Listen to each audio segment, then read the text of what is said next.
Hi, everyone. I'm excited to be here. Those of you who don't know me, my name is Paige Panzarello, and I'm known as the Cash Flow Chick. I've been investing in real estate for about 29 years now. And when I first got started, I didn't actually choose real estate. Real estate chose me by virtue of inheritance. Unfortunately, my grandmother passed away, and she had a very large estate with some holdings in California and in Arizona. And the estate was about $4 million in debt. So I had to go to Arizona to try and deal with those assets and those holdings and turn them around. We had 38 townhome units, we had some land, and we had a sewer treatment plant. Now, keep in mind, at the time, I didn't know anything about real estate or real estate investing, and there really wasn't the technology that we have today with Google and the internet. So at the time, there was barely internet starting up. And so I had to surround myself with people that had the answers to the questions that I was asked, that I had to ask. I found out pretty quickly that I had a pretty good head for this real estate thing. And so I decided that I wanted to jump in full bore and I wanted to grow the company. So what I did is I filled up the townhome units with renters. We cash flowed that for a little while, and then we sold those off. We also sold off the sewer treatment plant, and my plan was to use that money to build on the land. Well, my family wanted no part of that, so I bought the corporation from my family, and I decided to do it myself. I designed a project, I hired a contractor, and again, knowing nothing about construction or project development, but I was bold and fearless and really didn't have a whole lot to lose at the time. So I again hired a contractor and I realized very quickly that he was going to bankrupt me before I came out of the ground. And so as a result, I fired him and I started my own construction company. Now, again, I knew nothing about construction, so I surrounded myself with the people that had the answers to the questions. My company grew very quickly. We grew to 36 employees in a pretty short period of time. I was running jobs, at least five large jobs at any given point. And payroll was about $25,000 per job per week. So the overhead was extreme. And that being said, I was making a lot of money and that was great. However, I was away from my family. I was stuck in Arizona. All my family and friends were in California. And I was working 7 days a week, probably 18 hours a day. And the stress alone was going to put me in an early grave. Even though I was very successful, I was not happy. And then the crash came, the crash of 2007, 2008. I thought to myself, I'm going to be pretty lucky here. I saw it coming. I was only leveraged about 10%. I did have investors that I had obligations to. And I thought to myself, this is not going to happen to me. It's not going to affect me. What I did not anticipate was that those projects that I was running, those people owed me money. And when the crash happened, their funding dried up and they couldn't pay me. And so I was forced to make a decision. I could either file for bankruptcy and wipe everything out, or I could fire sale everything and pay off everything that I owed. And I chose to do that. So instead of going the bankruptcy route, I decided to fire sale all of my assets, all of my holdings. And I was very fortunate because I had cash, I had large equipment, I had assets that were cash flowing, the investment assets that I had put my money into. But at the end of the day, it took me about 3 years, but I sold everything off and I paid all of my investors and I walked out of Arizona having lost about $20 million. Now, I tell you that because that experience I would not trade for the world. And the reason that I say that is because it taught me who I am as an investor. it taught me what my risk tolerances are. It taught me how I handle money, how I deal with money, and how I deal with people. And it made me stronger. So when I came back into the real estate game after, I had to lick my wounds, of course, for a couple of years. And I realized, the things that I was doing was very entrepreneurial, but I wasn't really happy. I really loved real estate, but I wanted to do it better and I wanted to do it smarter. So I want, learning who you are and going through that experience, I wanted something that was flexible. I wanted something that I could do in any part of the world. I wanted something that was going to provide me some stability with minimal risk. There's always risk in everything, but you learn as an investor as you grow where your risk tolerances are. So, I'm going to be talking to you today about a couple of different strategies that I use in my portfolio, one of which is self storage, and the other is the wonderful world of non performing notes. So, let me share my screen and we'll get into this.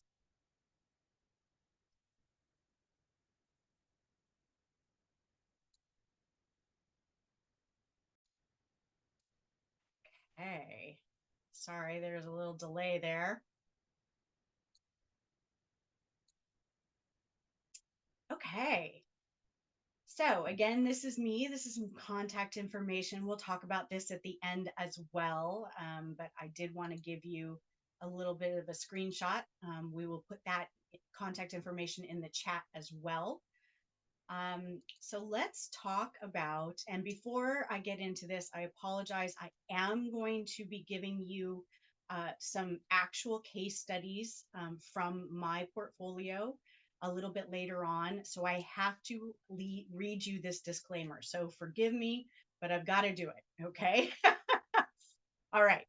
This presentation is designed for informational purposes only and is not an offer to sell securities or investment products. It is provided with the understanding that we are not engaged in the rendering of legal, accounting, or investing advice. If legal, tax, and investment advice or other expert assistance is required, the services of competent professionals should be sought. The strategies presented may not be suitable for your situation and the results may vary. The figures contained herein are used as an example only and should not be construed as a guarantee of any profit or return. Where specific income figures are used and attributed to an individual or business, those persons or businesses have in fact earned the amounts as represented. There is no assurance that your earnings or income will match that of the figures we present. If you rely upon our examples or figures, you do so at your own risk and you accept all risk associated with your reliance. We are not liable for any losses, debts, claims, or damages and specifically disclaim any implied warranty. You gotta love lawyers.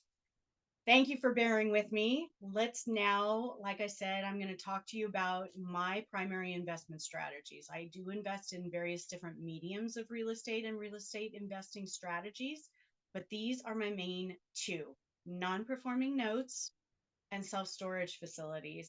And I'm also going to teach you a little bit later on how to combine those two different mediums to acquire property. Okay. So briefly, we're going to talk about self-storage. It's pretty self-explanatory, right? Americans do not get rid of their stuff. They just don't. It's a it, self-storage. The need for self-storage is abundant, and I think, in my opinion, it will continue, and that's why I like this investment strategy. We have monthly cash flow, and we also have equity returns when we invest in self-storage. Self-storage, unlike notes, are depreciating assets. Notes are typically classified as straight income when it comes to doing your taxes. Now, again, I'm not a tax professional, but that's typically, notes are typically classified as straight income. So it's nice to have a depreciating asset in your portfolio to counteract the amounts of money that you can make through investing in notes. Self-storage facilities are typically lower in taxes and definitely much lower in maintenance. When I had tenants and toilets, uh, and the townhome units, the maintenance was extreme, and it was a constant active participation with my tenants. So self-storage is a little bit different than that. It's pretty low key, it's very low maintenance, and typically the taxes on self-storage facilities, because they're considered warehouses, are much lower than your standard single family residence. Also, self-storage facilities typically across the nation the laws are geared more toward the landlord. If any of you are in California and you have tenants in your single family residences or even in your commercial properties, your multifamily properties, you know that the laws are more geared toward the tenant rather than the landlord. So I prefer no muss, no fuss.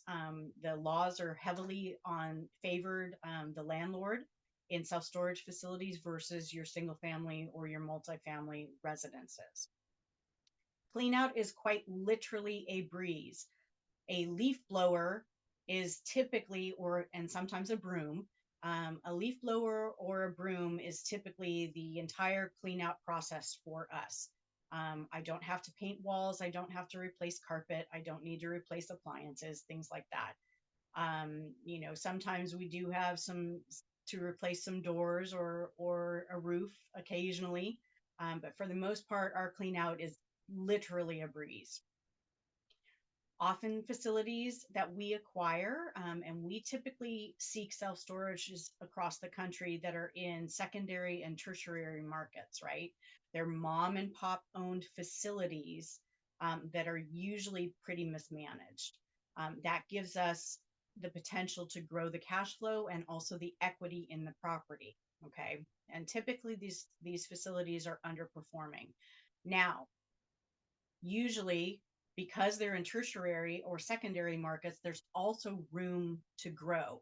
So we can build and add on more units, thereby also creating more additional cash flow for us. Okay. Now, oftentimes in these markets as well, these mom and pop facilities, the sellers will agree to owner finance. That allows for some lower interest rates and lower out of pocket costs. In other words, we typically don't have to come up with as big a down payment, and we can treat our mom and pop,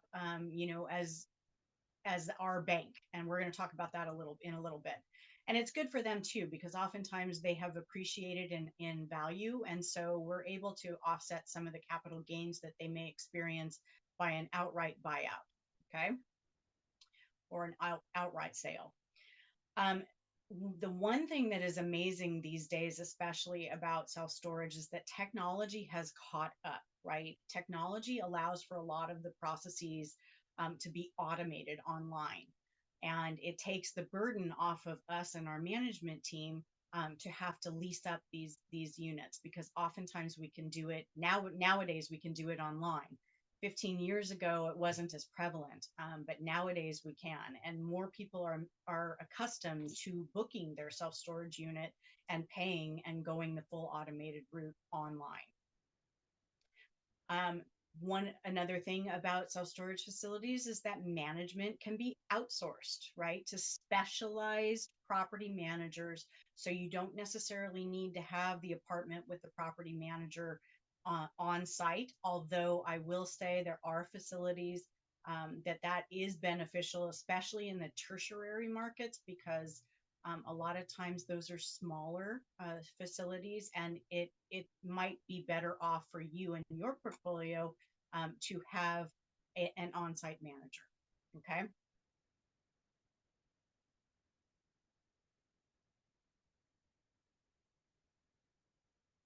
Okay. Sorry. So let's get into, we talked about self-storage facility.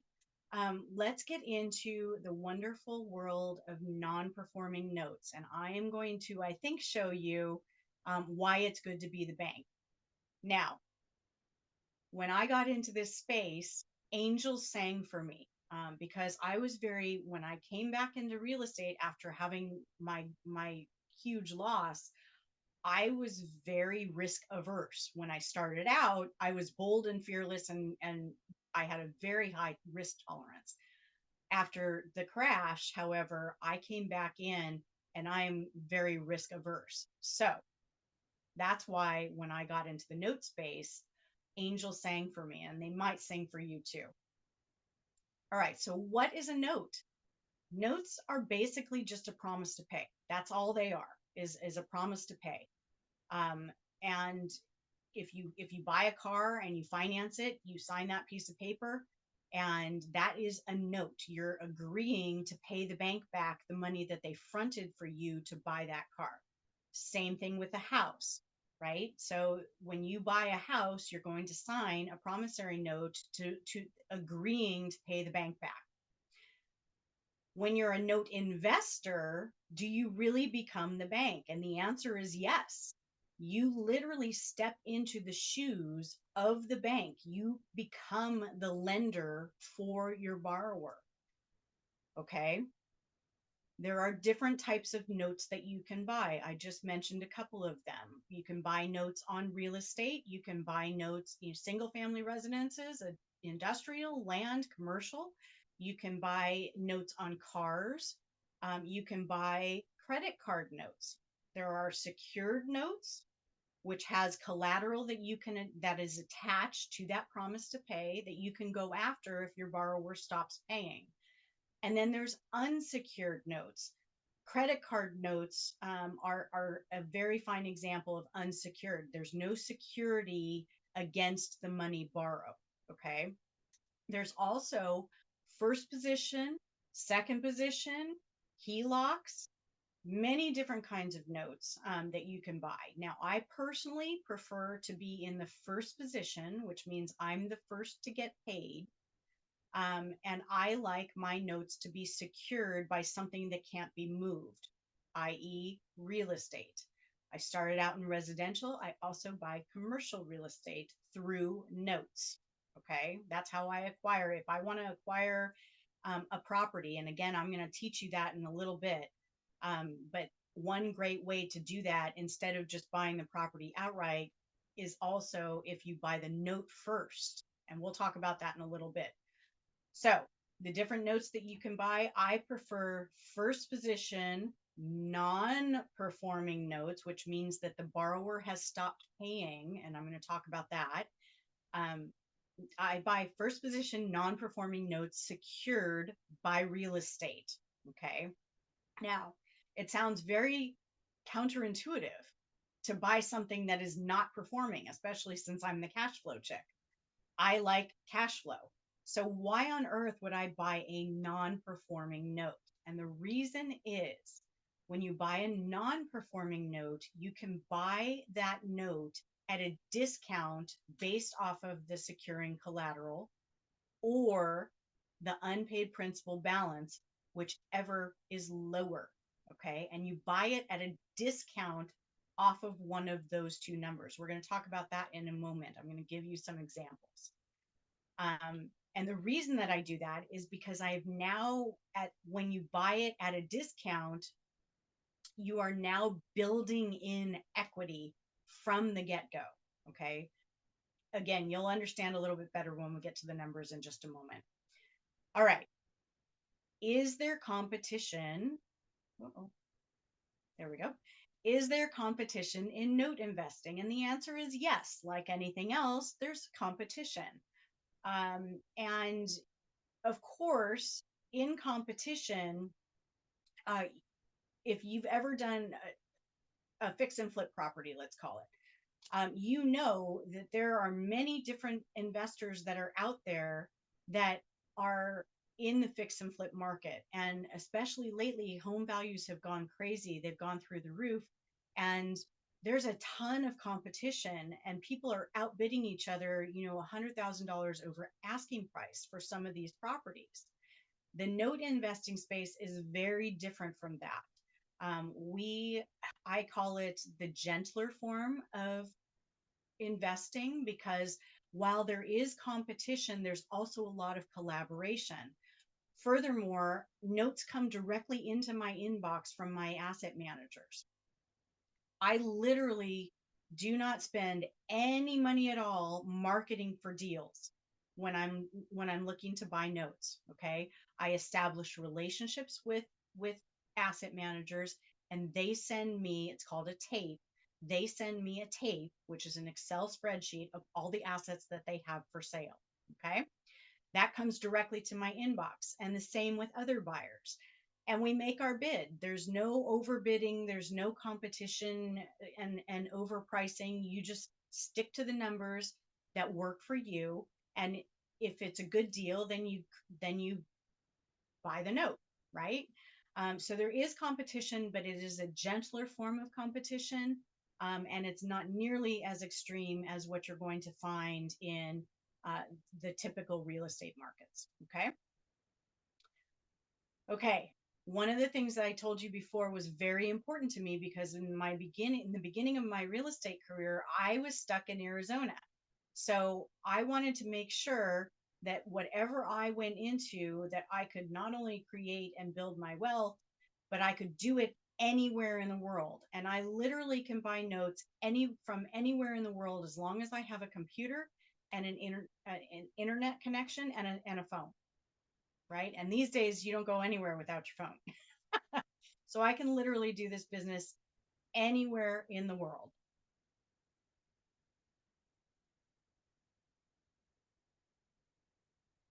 Okay, let me, my clicker's not working here. I apologize. Here we go. Okay. So let's talk about some exit strategies. Sorry, everyone. Let's talk about some exit strategies. And I told you I was going to give you some examples of numbers. Now, these are very round numbers. I will tell you that note pricing has been a little bit higher. When I first got into this space, I was buying at 30, 32, 36 to like 42 cents on the dollar. Those days are gone. That has changed. These days, I can still buy notes, somewhere between 55 and 62 cents on the dollar. That's usually my sweet spot. Sometimes they're a little bit higher. It just depends. It depends on where the notes are, etc. But for our purposes today, so you can understand and easily follow along, I'm going to use really easy numbers and very round numbers. Okay. So unpaid principal balance. Unpaid principal balance is the base amount of the loan. And for our example that we're going to use throughout the remainder of my presentation, we're going to use $100,000 is the principal portion of the loan.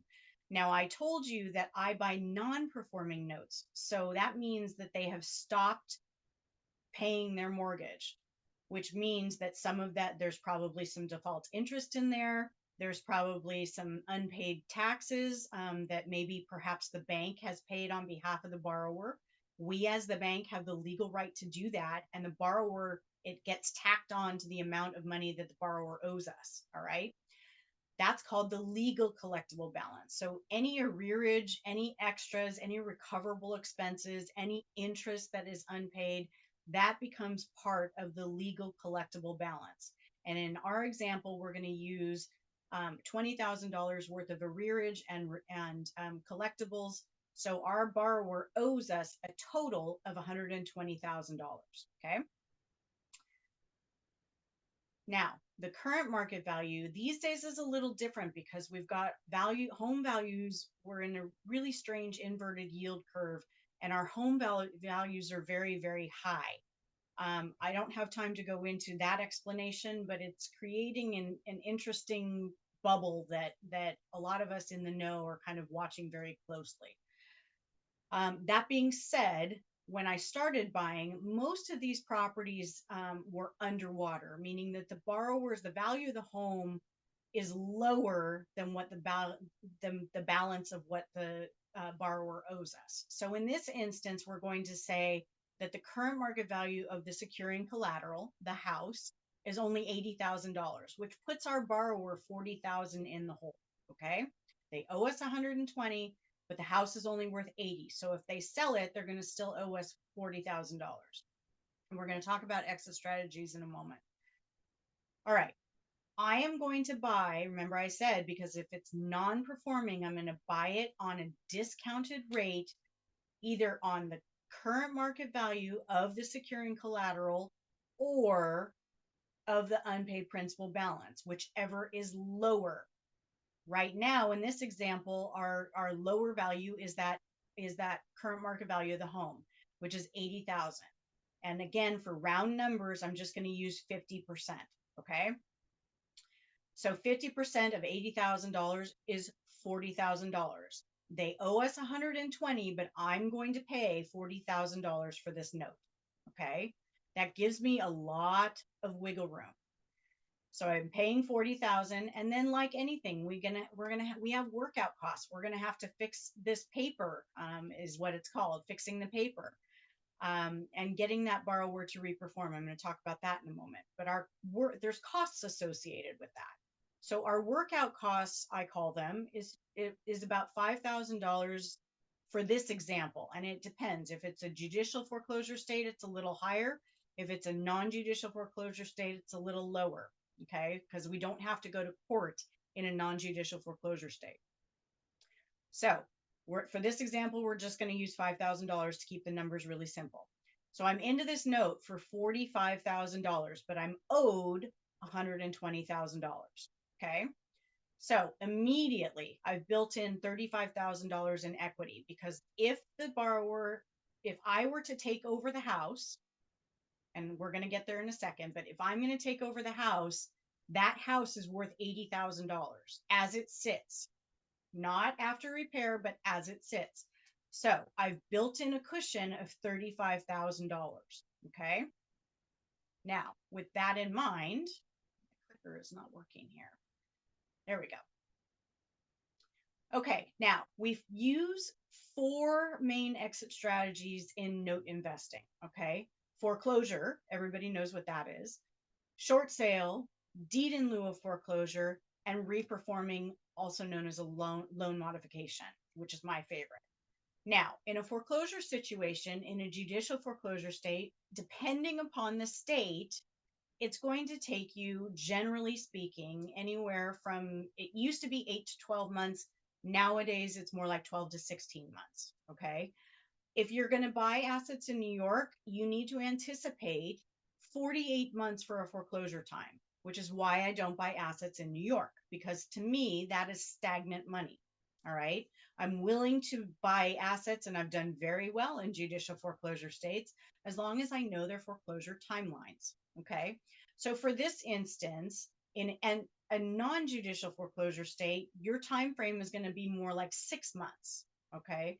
So obviously, notes that are in non-judicial foreclosure states are highly sought after because it's a much lower foreclosure time, much shorter time frame. And those notes typically are going to cost you a little bit more money because, again, shorter time frame. So keep that in mind.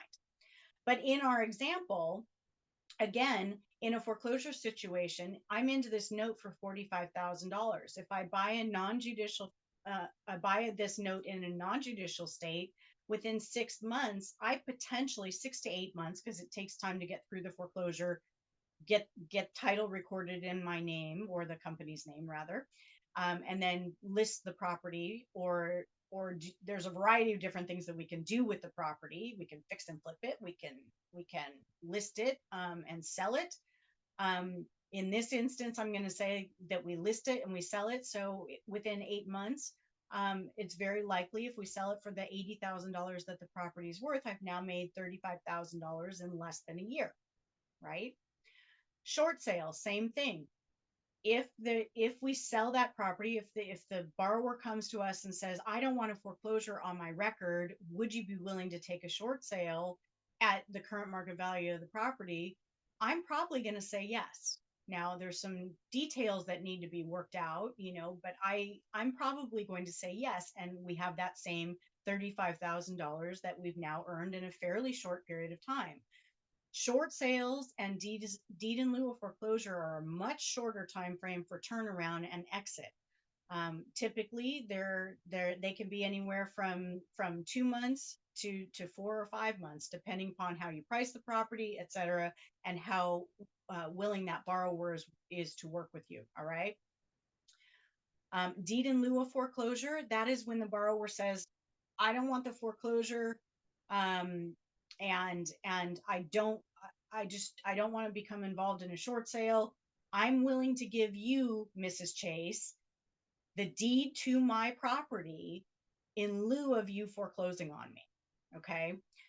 Um, and oftentimes the borrower will just sign the deed to the house, and that house now comes to us as real property that we own, and it's considered payment in full for their loan. So even though they owe us $120,000, if I agree to a deed in lieu of foreclosure, I'm taking the risk that I might not be able to sell that property for more than $80,000. Okay. There are a couple of things you need to be aware of in terms of deed in lieu of foreclosure, because remember I told you there's first position mortgages, second position mortgages, and HELOCs. If there are multiple liens against that property behind you as the first position lien holder, if you take a deed in lieu of foreclosure, now your loan completely goes away and everybody else moves up. Okay. So be careful. There's some due diligence steps that need to be done before you just automatically take a deed in lieu of foreclosure. But you can combat those as long as you are aware of the processes to take. Okay. And then that comes to reperforming. So reperforming, and oh, let me back up a little bit. And either short sale or deed in lieu of foreclosure, again, it's a very short time frame, and we have that possibility of acquiring the property itself, or turning it very quickly at a short sale and netting that $35,000 in net profit. Okay. Reperforming is my favorite, and I'm going to later give you some examples as to why. I mean, some numbers as to why it is my favorite. Not only does it create a win-win situation for our borrowers and for us, and it helps us to build our wealth, it generates chunks of cash, streams of monthly cash flow. It gives somebody a fresh start, and it can be a short-term play or a long-term play. Now, I don't ever go into a loan modification immediately. If I'm working with a borrower to get them to reperform, we use what's called a forbearance agreement, also known as a trial payment plan. And they have to be successful in that short period of time. Usually for me, it's 6 months. In that 6 months, they have to be successful and consistent, and then I will permanently modify their loan. The reason for that is because I don't want to give up any monies that are due to me if the borrower takes me up on a offer to get them to reperform and work with them toward a loan modification, and then they fail. A lot of banks did that in the crash.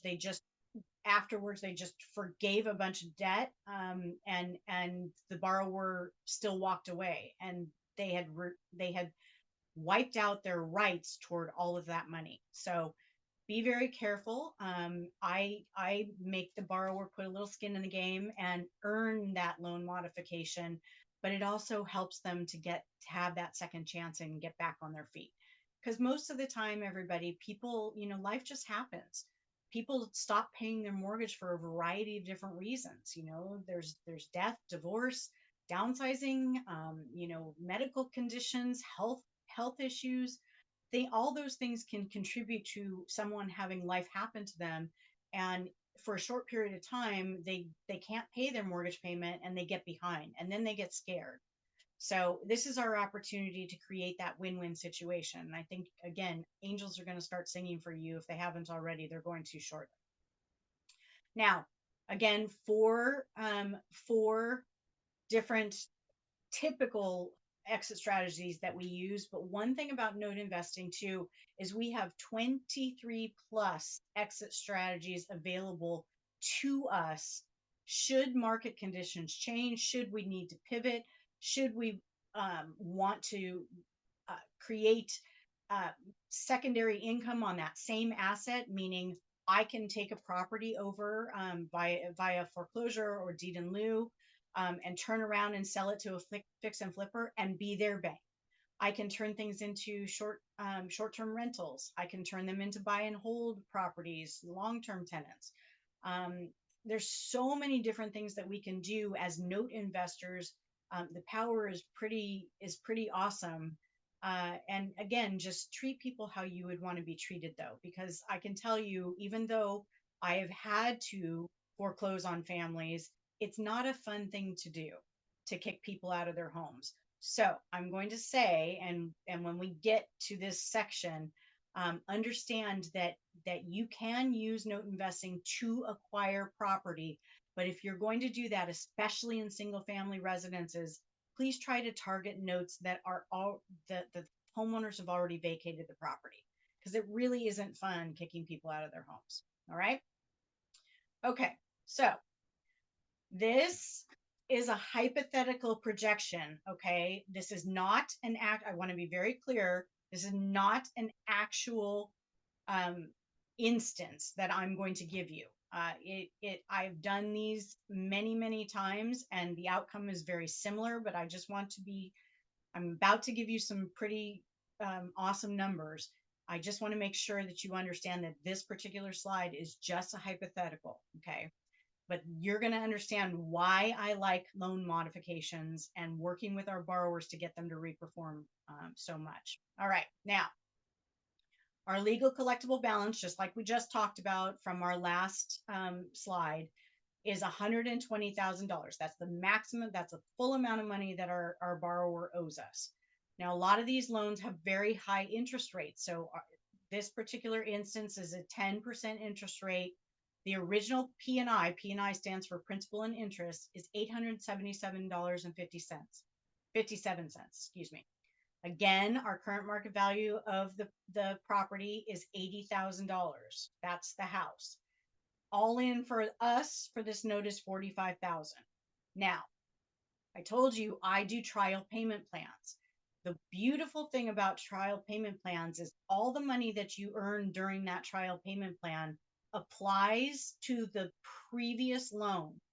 So I kind of look at it like it's almost free money. Nothing's ever free, but it's almost free money. And you'll understand why in just a moment. Well, I'll tell you now. Because when you modify a loan, it's a reset. It's just like you doing an internal refinance. So the old loan terms go away and the new loan terms are put in place. So that trial payment plan, that trial 6 months, applies to the old loan. Okay. Now, I always require some skin in the game. I require, even if it's a small deposit. Now, remember, we're talking about a low value asset here. If it were a higher value asset, I'm gonna require a higher deposit. But for instance here, our hypothetical situation, I'm gonna require a $1,500 deposit from my borrower. People that are motivated to stay in their homes will figure out a way to come up with that $1,500. Believe me. Now, just because the home is only worth $80,000, that doesn't mean that I have to adjust down their mortgage when we go to a permanent loan modification. I don't have to go down to the $80,000 that the house is worth, right? It might go up later on. But I do want to incentivize my borrower to perform. So I'm going to take off $20,000 and forgive over that period of 6 months.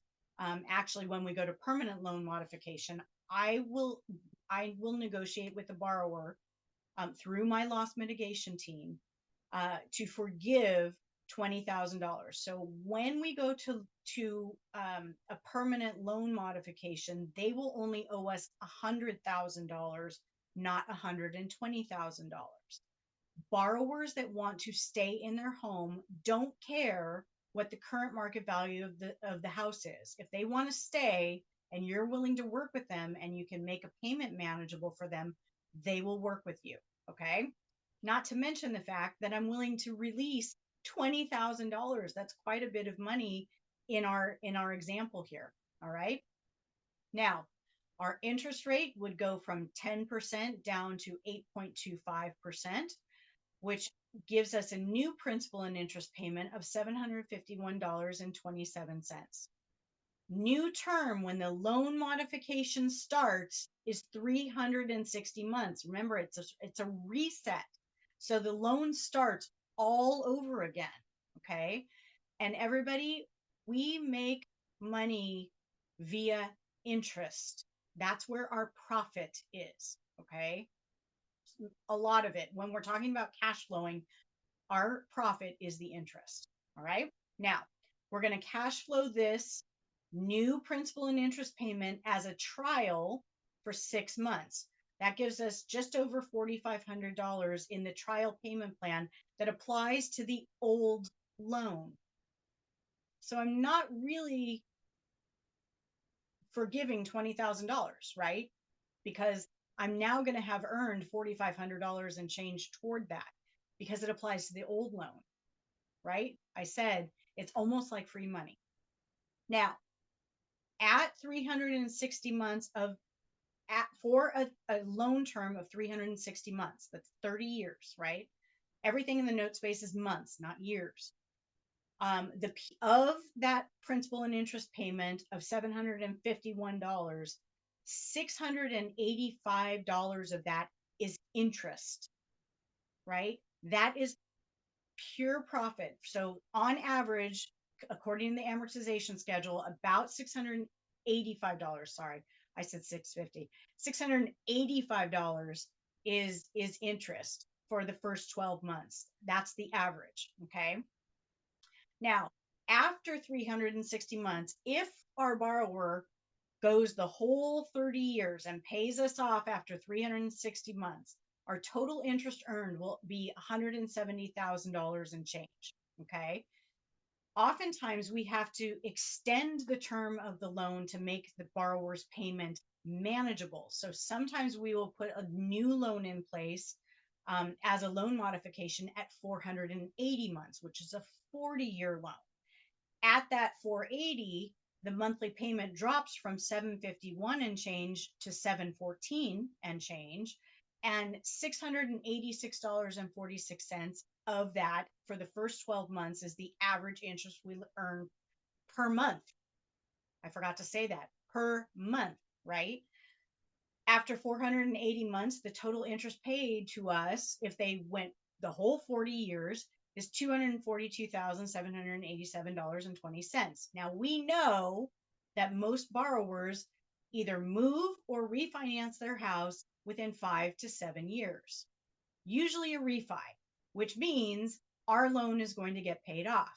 Watch this. Now you're going to understand why I really like this strategy the best, because it creates win-win and it also creates the most amount of money for us as note investors. So we're going to add some of this stuff up. Our capital return, our trial payment plan, deposit, right? Our deposit, it's kind of a good faith fee, $1,500, plus that $4,500 that we earned in free money from the trial payment plan. So at this point, we've made about $6,000 after 6 months, right? Which is a return on investment of about 13%. Not bad. Watch. If we're going to add the additional interest, and this is just interest, by the way, everybody, it's not including principal, an additional 6 months of that payment. It's called seasoning the note, right? So we have a consistent borrower paying consistently every month. That's an additional $4,100. So we've now at the end of 12 months earned $10,000, just over $10,000 in net profit, which is a 22.5% return on investment for the first 12 months. Pretty good, right? It gets better. So now we have a seasoned note. The borrower's now been consistently paying for 12 months. They're happy. They're back on their feet. You, as the note holder, have a couple of options. Number one, we can sell this note to another note buyer that buys performing notes, and we can do it at a slight discount off of the unpaid principal balance. In this, for instance, I'm going to take $88,000. The borrower still owes us about $100,000, but I'm going to take 88. Now that's a big chunk to reduce. You don't have to reduce it that much, but I just want to show you what it looks like. So $88,000, we're going to sell it to a performing note buyer, less our $45,000 that we're into this note for, right? That's our cost. Plus the $10,000 and change that we've earned in net profit in interest is $53,118, which is in net profit, which is 118% return on investment in a short period of time, 12 months, right? This is why I like being a note investor. This is my version of a great way to invest. That kind of return on investment can happen over and over and over again. All right.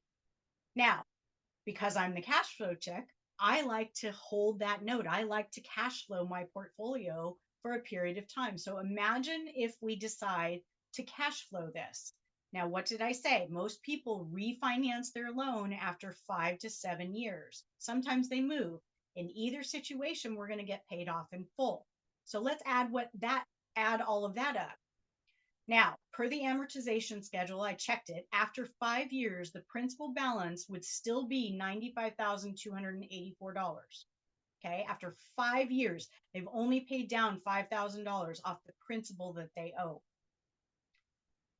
We will have been paid about $5,000 toward that principal. Remember, like I just said, they paid down in their monthly premiums, monthly P&I payments, not premiums, monthly P&I payments, principal and interest payments. They've paid down $5,000. So we still have to recapture $40,000 that we've put into this note. Okay.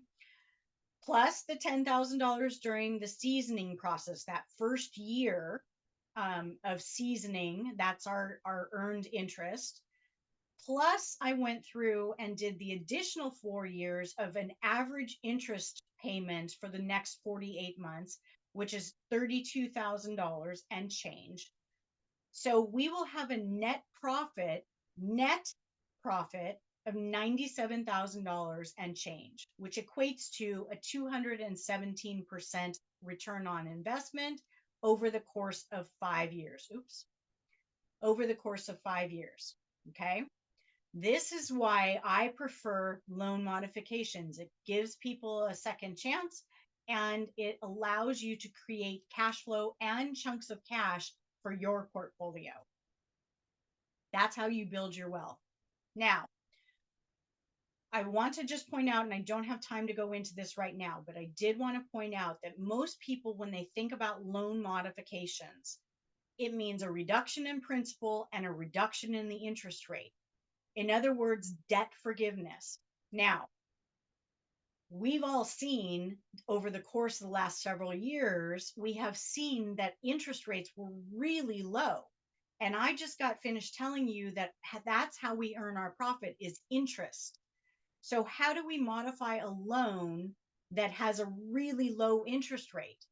There are ways to do that by reducing some principal, also deferring some principal, elongating the length or the term of the loan.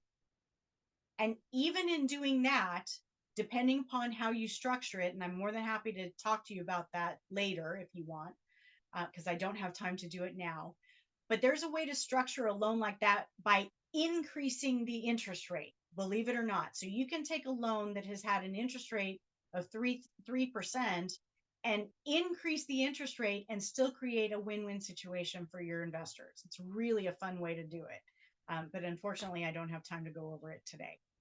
So how important is due diligence? When something doesn't seem right, it usually isn't. Pay attention to your due diligence. Now, I will say that good due diligence will give you virtually risk-free note investing. I always say to my students and my investors that there is no such thing as a bad note, but there is such a thing as buying a note badly. Okay.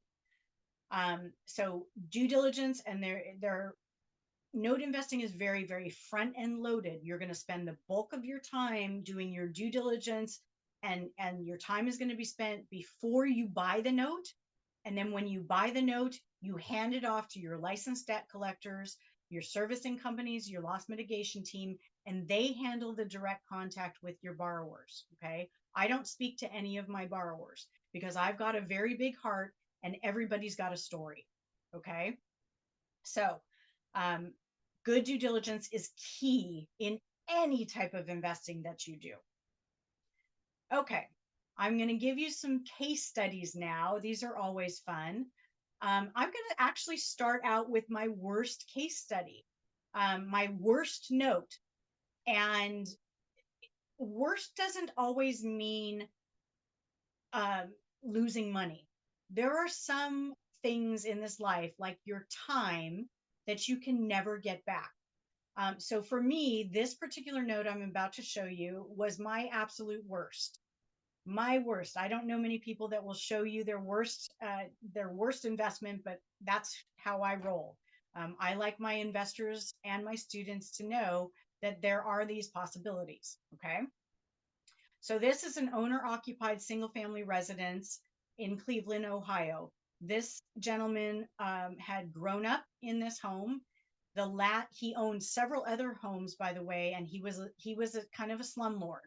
And I know that because I bought the pool of notes that included not only this property, but three others that he owned, and was not kind to his tenants. Okay. The last time he paid on this house, he was paid through January 1st of 2013. He literally had been squatting in his house. Now, I want you to know going into this that even though that I'm showing you this is my worst. This is an extreme case. This is the most extreme case I've ever seen in my entire career of note investing, and I've been in notes since about 2014. Okay, I have not seen anything like this before or since. All right, here we go. So, Cleveland, Ohio, the purchase price on this note was $18,867. We anticipated workout costs of $6,500, and we acquired this note in April of 2017. This note took years, by the way, everybody. Again, owner occupied. It was his childhood home, and the owner was a little over 60 years old. The legal collectible balance on this note was 83,000 and change, and his original interest rate was 7.375. The house was only worth $55,000. I know it sounds crazy, but yes, in the middle of the country, you can still buy houses for less than $100,000. Okay. The borrower decided to play every single game in the book. By doing so, he extended time frames, our legal costs, and by the time it was all said and done, our all in for this note was $65,000. Even though I was originally anticipated just shy of 25,000, right, was going to be my all in cost, it ended up over 65,000. We offered this borrower loan modifications, we offered him settlements, we offered him deed in lieu. Nothing worked, and we had to foreclose. Now, I will tell you, he did ask for mediation. Ohio is a judicial foreclosure state. So he asked for mediation, which was granted to him by the judge. He did that 3 times. It delayed. He then agreed to do a deed in lieu. We paid, we were going to give him some cash for keys to get him on his feet again. We paid the attorneys to draw up all the documents. We had the door knocker go with the cash for keys check and the deed in lieu for his signature, and the borrower backed out of that. He was stalling, basically. We finally got through the foreclosure in late 2019. Now, the borrower had not moved, so we had to go back to court to evict him because he's now technically a squatter, also known as a tenant in our property. Okay. The eviction process took well over a year, and now we're just knocking on the door of COVID times. Okay. Thankfully, we had started this eviction pre-COVID, so the judge still allowed it to go through. Okay. We did not have to delay even further because of COVID, thank God. Now, after the eviction judgment was granted, we had to get the approval from the sheriff to lock this borrower out.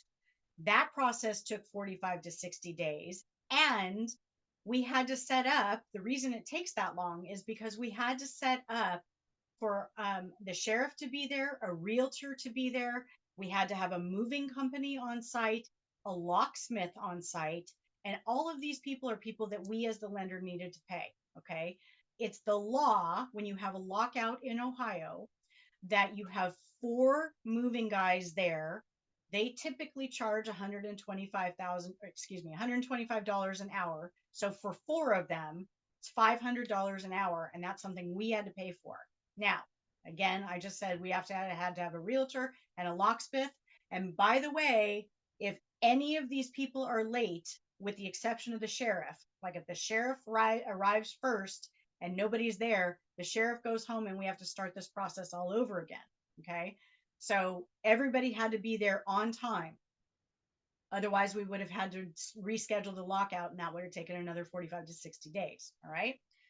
Now, our borrower, when we got there, had not packed anything, literally nothing. So we had to pay the movers to pack everything he owned, which took 12 hours. And the cherry on top of this crap Sunday is that our borrower left all the stuff, including trash, that he didn't want to take with him.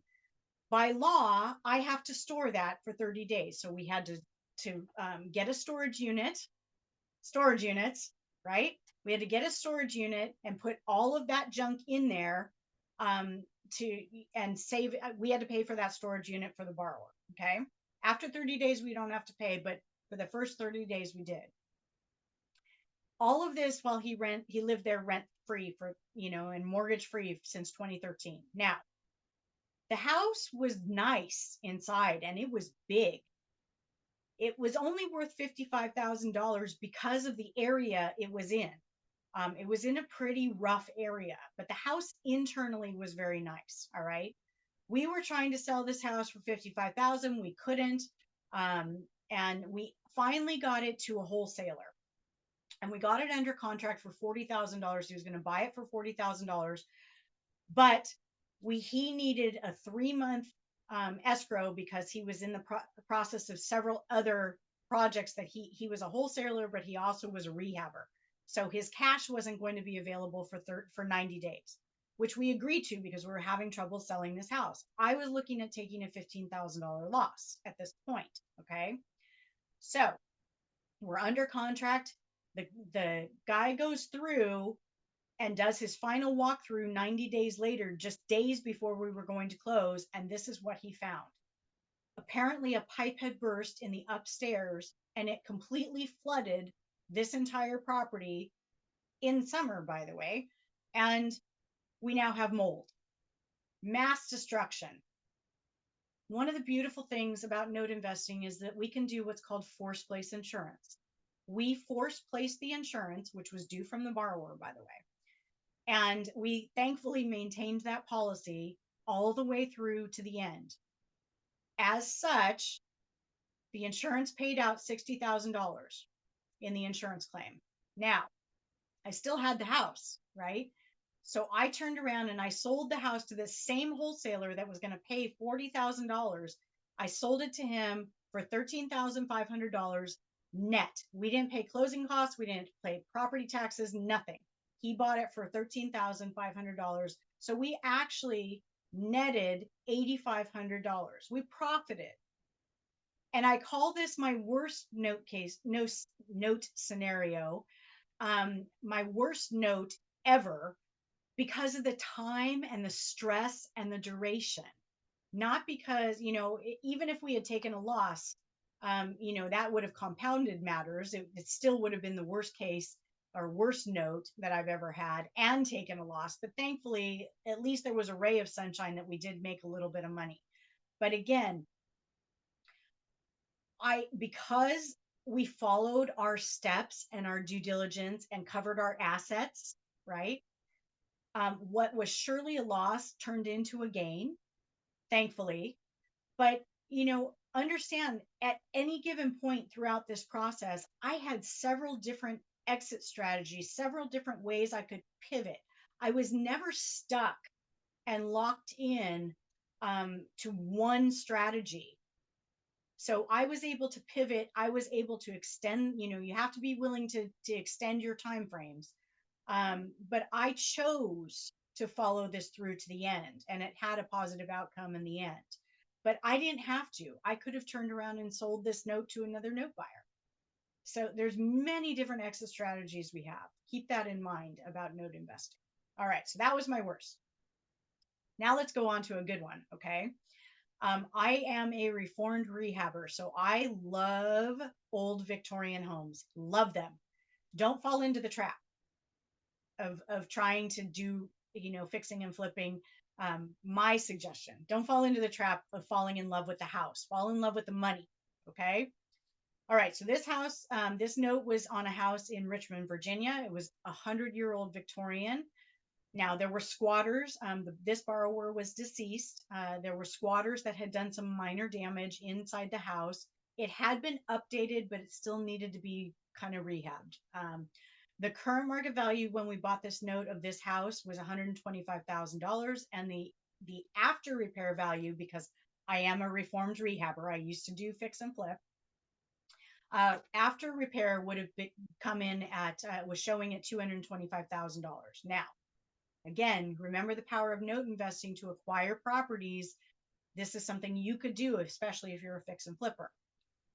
All in for this note was $54,200. The borrower was deceased, and the heirs did not want anything to do with the property, but they would not give us a deed in lieu of foreclosure.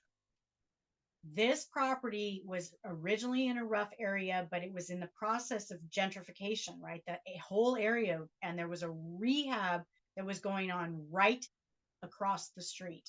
Okay. So gentrification in the area was up and coming, and a brand new rehab right across the street. Now, this house and next door and down the rest of the street were multifamily zones. So these were R3 zoned properties. So technically, somebody could have torn down this house and built an apartment complex. That's also an option that they could have done. Thankfully, they didn't do that because, again, it's a beautiful old home. Squatters had done some minor damage. We took this to foreclosure auction. Now, we were owed, our legal collectible balance was $217,000. So legally, if I wanted to keep this house, I could acquire the title to it by taking it to foreclosure auction and putting the opening bid, because we as the bank get to do that. We get to make the opening bid. I could have, if I wanted it to rehab it myself, I could have put the opening bid at $217,000 because that's what I was owed. Keep in mind, as the property sat, it was only currently valued at $125,000. So very likely nobody was going to pay $217,000, and the property would have come back to me via foreclosure sale as an REO property. Okay. Now, I didn't want to rehab this property. So keeping in mind that the property is only worth 125, we decided to go lower in our opening bid, and we set it at $116,828. Now, if you're a note investor, don't ever use round numbers. People think you're gouging them. I don't know why. It's a perception thing. So always use an odd number like 828, 108, whatever you want to do. Just don't do 116,000 flat. Okay. We did this because we wanted to create a bidding war. And sure enough, that's exactly what happened. Bidding war happened at the foreclosure auction. We sold this property to the highest bidder at $124,211. Our net profit, remember, we only were into this for 54 and change. Net profit was 70,000 and change, which is 129% return on transaction. I call that transaction because this took less than a year, everybody. Start to finish took less than a year. So ROI is typically referred to as 12 months. I say ROT, return on transaction, which is the total turn time from start to finish. Okay. So 70,000 was our net profit, 129% return on transaction. Our JV partner at the time, I now work with a fund. I own a fund. I manage a fund. And my investors would all partake in this. But at the time, this was a JV partner, and our JV partner earned 65% return on transaction. Okay. Now, because I'm a reformed rehabber, I followed up with this property. I wanted to see what the foreclosure buyer did with it. Sure enough, they rehabbed it and they sold it 4 months later for $230,000. So if you are a rehabber, this is a potential strategy for you to avoid all of that competition. Buy the note and be able to acquire the property the backdoor way. Okay. I know we're running kind of long here. Stick with me. All right. This is one of my favorites. This is an owner occupied single family residence in Richmond, Kentucky. They had last paid to date was 4/9 of 2012. These people were literally squatting in their home for 6 years, 6.5 years, expecting somebody to foreclose on them. All right. We bought this note in September of 2018. Our all in was 49,000 and change. The borrowers had been living there since 1998. I knew that because I did good due diligence. I also figured since they were living there since 1998 that they probably were going to want to stay, right? They'd been there 20 years, probably raised their family there. The legal collectible balance was 95,000 and change. They had a really high interest rate at 10.99%. The reason that they fell behind is because the husband had a medical condition and he couldn't work for 3 years. So the wife was trying to support it all. Our borrowers were contacted by our loss mitigation team and they wanted to stay in their home, which we expected. So in March of 2019, took us a little time because sometimes borrowers put their head in the sand and they ostrich, right? They've already been harassed so many times with the creditors that they don't want to answer yet one more person calling them and telling them that they're in default. So it took us a little time, but in March of 2019, we put that trial payment plan in place. We required $1,000 deposit, right? A reinstatement fee of $1,000, and we were going to require them to pay consistently on time every time for 6 months. Remember, that's the free money. We also had to include the success fee for our loss mitigation team. So we tacked on an additional $100 a month on top of their TPP payments. So their monthly payment was what was going to be the new payment plus $100. So $708 a month, which netted us $4,248 in cash flow. That was the free money. That was the 6 months that applied toward the old loan. They were successful in their trial payment plan. They paid on time every month. We converted it to a permanent loan modification as of October 1st. We rolled the arrearage in to a new unpaid principal balance, and then we discounted it, right? So they originally owed us $95,000. We created a new principal balance of $87,500 at 8% for 480 months. That made their payment very manageable at $608.40 a month. Now, of that $608.40 a month, 580 of it is interest. Okay. And that's for the first 60 months. That was the average interest is $580 times 3.5 years. We cash flowed this for 3.5 years. So we earned $23,780 in pure profit. The borrower got to keep their house. We created a win-win. They were happy. We were happy. Now I decided to recapture capital. I turned around and sold this note in February of 2023. So we're going to add all that up. Sold the note for $82,000. Remember, and I'm going to go back. Their new unpaid principal balance we set at $87,500, right? So even 3.5 years later, they had barely touched that principal. So we sold the note. I think they owed us about $85,000 at that point, was the unpaid principal balance.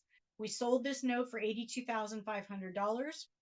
Oh, there it is, at $86,000. I apologize. They had only paid $1,000 down off the principal over the course of that 3.5 years. The net on the note sale was 30 minus, got out what our cost was. So $34,850 was our net.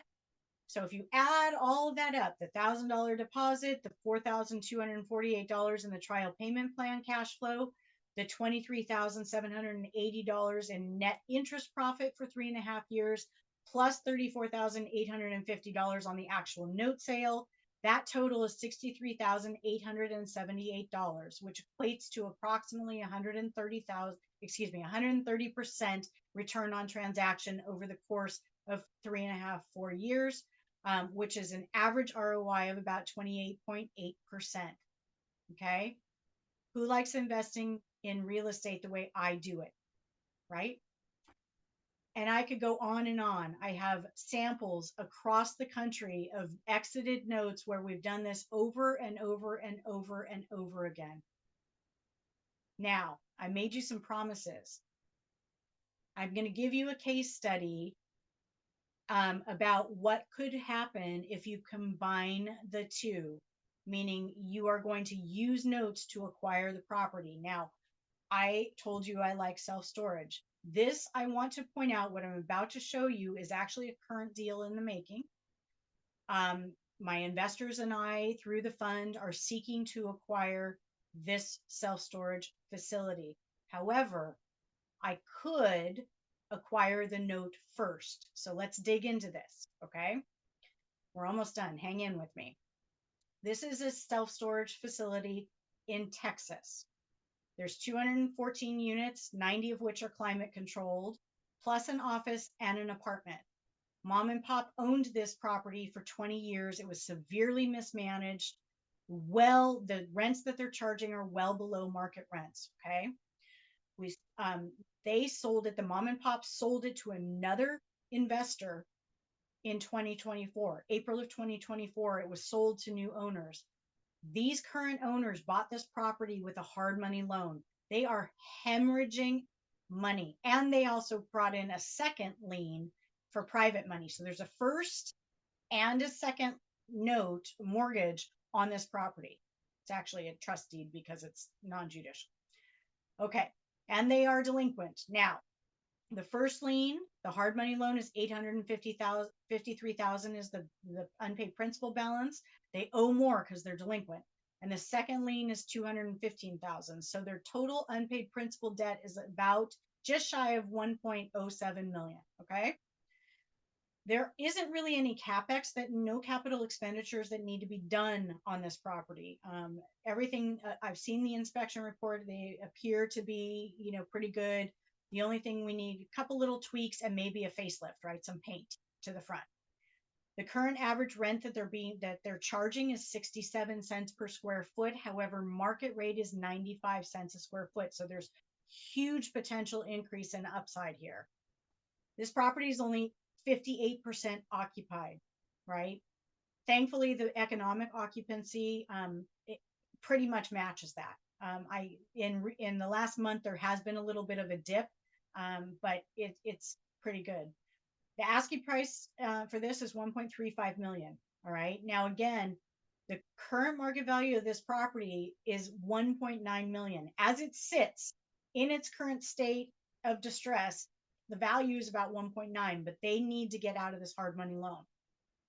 Now, fully stabilized in 2 to 3 years, the value is expected to be at about $3.5 million. So the net profit on this, we're looking at outside of cash flow. This is just value equity net profit is $2.15 million. All right. Now, I have some options. I've looked up the deed. I found out who the first lien holder is, who the hard money lender is. I could go to the hard money lender and offer to buy their note at full price, including the arrearage. But I'm going to need cash to do this. Okay.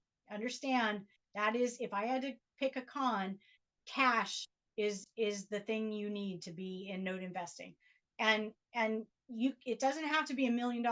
You can start very small. There are notes that are out there that are very inexpensive. There are also very expensive notes.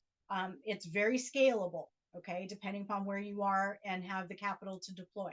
Now, like I said, I could go to the first lien holder. Now, this is a very rare occurrence because in regular note investing, typically, because this is a hard money lender, it's different. But typically, if you're buying from banks or hedge funds, they're going to send you that Excel spreadsheet, the tape, and it's just going to list the assets that they have available. You can't actually go and say, oh, I see this property on 123 Main Street.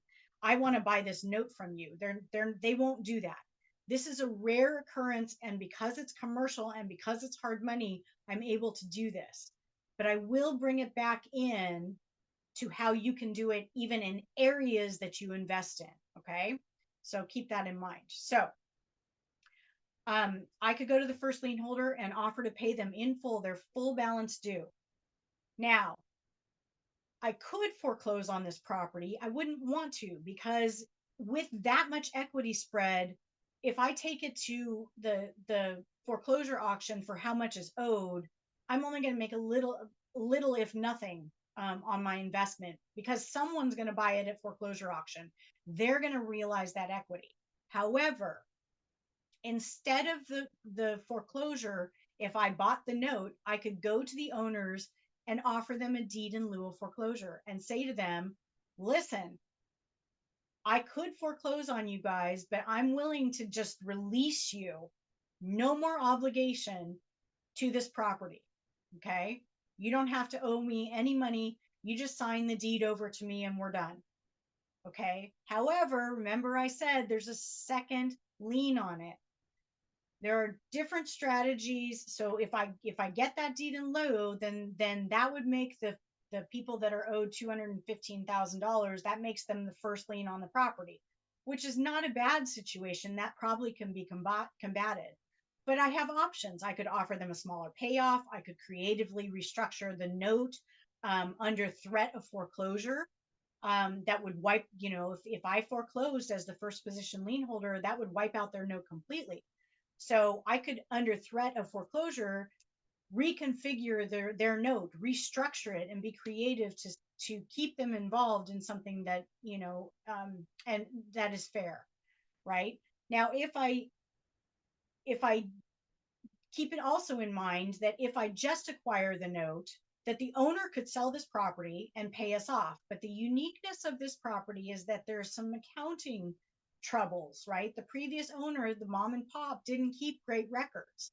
And because this owner's been sitting on it, and they haven't been able to do anything with it, there's some hurdles that would need to be overcome for them to be able to sell it to just anybody. Okay. And as the note holder, we would be paid off.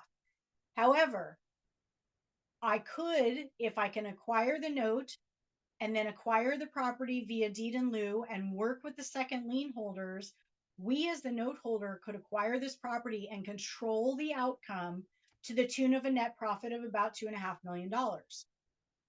Again, keep in mind, this is a rare situation. It's not the norm of note buying. Normally, you would have to stick to an area, not a specific property. Okay. Especially if you're doing residential. However, if you are a buy and hold investor in Indiana, you could target notes specifically in Indiana and just buy notes on properties in Indiana and then acquire them either through foreclosure. If you set the bid higher than the property's worth, it's very likely going to come back to you, or a deed in lieu, etc. So you can target areas. This is again rare, but just keep in mind that if you want to acquire property, this is a way to do it. Also keep in mind, please be cognizant with you're dealing with people. And I said earlier, if you're looking to do a property grab, please look at notes on properties that are already vacant, because it really is not fun kicking people out of their homes. I've had to do it. Okay. Okay. So on to the good stuff, right? If you are interested in more information, free stuff, go to cashflowchick.com/free. Cashflowchick.com/free. I also teach students. I mentioned before, I teach students how to do this. I have developed, I used to do this live, but I am too busy now. So now I have an online platform. If you are interested in wanting to do this yourself, I will teach you. I give you all the tools, including a resource list, an evaluation tool that is proprietary to me. I teach you step by step how to do this. All right. And it's online, so you can do it in the comfort of your own home and do it at your own pace. Now, I normally would charge $697 to do this. But because you're here today, you're going to get a discount at $497. And how to realize that is go to cashflowchick.com/friend. Okay. Cashflowchick.com/friend is going to give you the discounted $497 price. You will have to sign a disclosure statement, a non-disclosure statement. Okay. I'm just warning you, because we give you many examples and because we give you the proprietary tools, we will need that. So be informed. But I give you everything you need to know to learn how to do what I do. All right. Now, also, I mentioned that I run a fund. And so if you have questions about that, if you have questions about anything I talked about today, I would love to get to know you. I would love to talk to you. So please, either scan the QR code that you see on your screen right now, or you can go to askcashflowchick.com, askcashflowchick.com, and you will be able to book an appointment directly on my calendar. Like I said, my phone is open. I would love to get to know you. I'd love to answer any questions you may have, and see how I can help you to realize your wealth strategy, to see how I can help you to get to your wealth goals, and to your dreams. So again, I'm Paige Panzarello. I would love to get to know you. I'd love to talk to you. Love to hear from you and give you any feedback that I possibly can. Thanks, everyone.